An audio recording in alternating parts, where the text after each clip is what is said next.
We can ride around this dump and watch dump divers airball dunks. They hate the only star in this league cause she's got a white face. They're jealous of Katie. Hey, jealousy. Oh, the jealousy of Caitlin Clark continues in the rancid, the pungent, the odorous WNBA dump.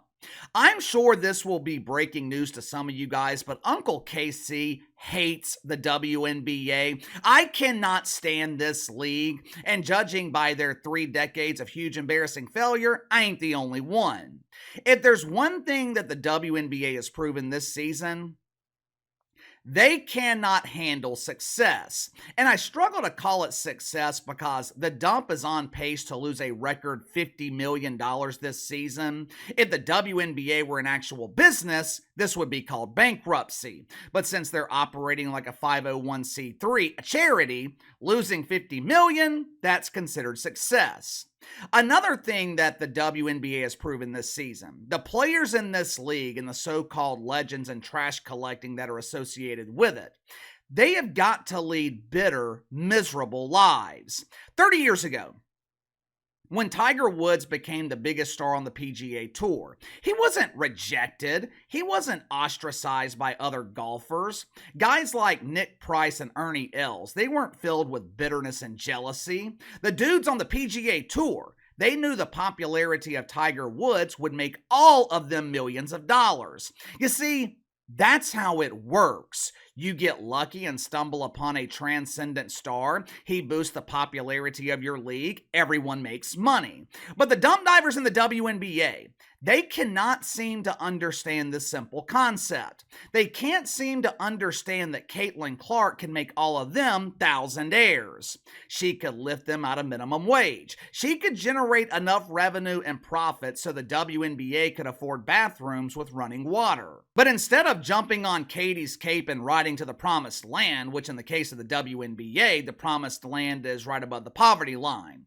Instead of riding the momentum of Caitlin Clark out of poverty, the WNBA, they seem to be doing everything they can to destroy her.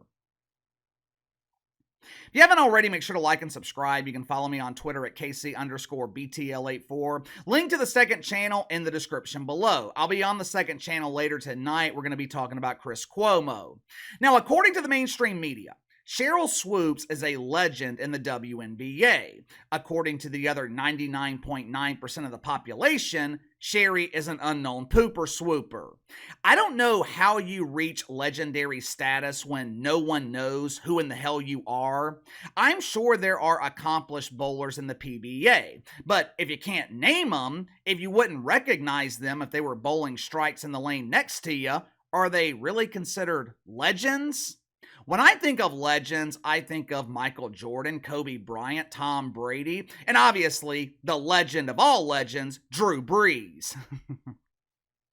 When I hear the term legend, the last person on my mind is the legendary pooper swooper. And I'm beginning to believe that Sheryl Swoopes knows this. I'm beginning to think that Sheryl Swoopes is using Caitlin Clark to lift her own profile. I think she is using Caitlin Clark to keep her name in the mainstream. Think about it. Before Caitlin Clark left professional basketball to play pretend basketball in the WNBA, how many of you knew of Sheryl Swoopes? Outside of her constant disrespect of Caitlin Clark, how often do you hear about the pooper swooper? Never.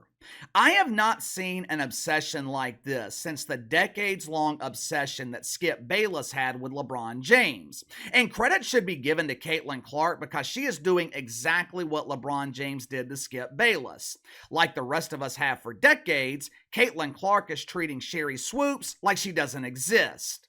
Yesterday, Sherry was the guest on Gilbert Arenas' YouTube channel.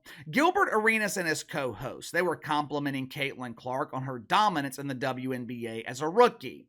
Caitlin Clark is the only player in WNBA history to average almost 20 points, 6 rebounds, and 8 assists a game.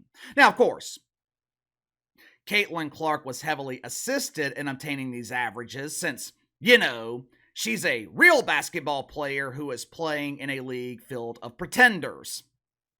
But all kidding aside, there is no doubt that Caitlin Clark has dominated the WNBA in her rookie season.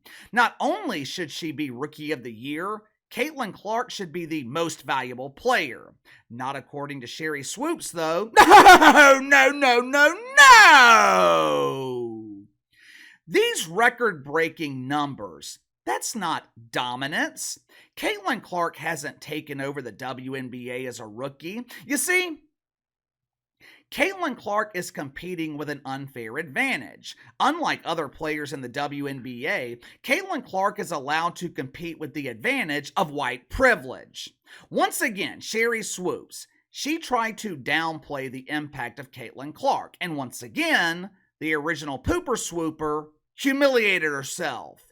Watch it for yourself. Her stats are today, what? 20 points, 8.4 assists, 6 rebounds. That's crazy. But 5 crazy. 5.6 those are hell of a number. Those are hell of a numbers. But to me, that's not dominating. Yeah, it's only not dominating because she's a rookie.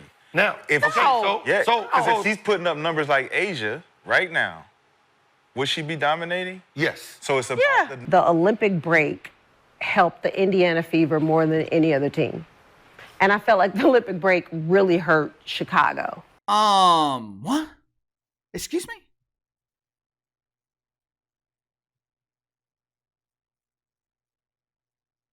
I would love to hear the excuse.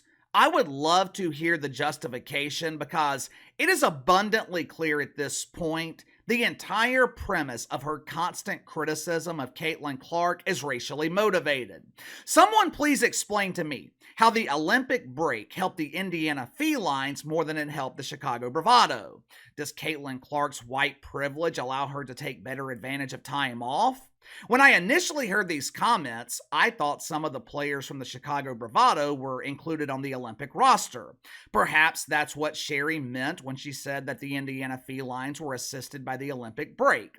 Now imagine my surprise. Imagine my surprise when I find out that the Chicago Bravado had the same number of players at the Olympics that the Indiana Felines did. None. But it gets worse. The hatred, the disdain of Caitlin Clark and her fans gets even worse. How many of you guys have ever heard of Renee Montgomery? Anyone? Anyone heard of Renee? Really? No one? No one's ever heard of the number 4 pick in the 2009 Dump Diver draft? No one's ever heard of the part owner of the Atlanta Dreamers? My inside sources tell me Renee Montgomery, she got one hell of a deal when obtaining her stock in the Dreamers. The WNBA paid her 7 pesos to take ownership in the Atlanta Dump. That's how it works in the WNBA. Owners do not buy teams. The NBA actually pays people to own them. I want you to remember that while you're watching this clip. The rhetoric, the hatred, the disdain I'm about to show you, this is coming from an owner of one of the WNBA teams. Renee Montgomery has a YouTube channel called Montgomery & Company. I thought the title was a bit strange. Normally, when you hear about someone having company, it means that other people are around. I didn't see any company with Renee because no one watches her garbage. I mean, literally, no one. She has been on YouTube for over 3 years. She has 670 subscribers, not 670,000, not 67,000, not 6,700, 670. This clip from her latest video I'm about to show you, the full video, it has 44 views. Now, I don't normally do this. I don't normally give free publicity to people who can't draw their own audience. I'm sure longtime viewers have noticed I stopped talking about the originator of the term huge embarrassing failure, Bomani Jones. This is one of the reasons why. But I thought this was important because Renee Montgomery, she has proven what we have known all along. She proves that the WNBA does not want your business if you lack melanin. You don't have to take my word for it. Listen for yourself. This is our league. This was built, like, I feel like as a women's basketball historian myself, I've been watching since I was 5. I was here before the league started, as a lot of the fans on social media feel the same.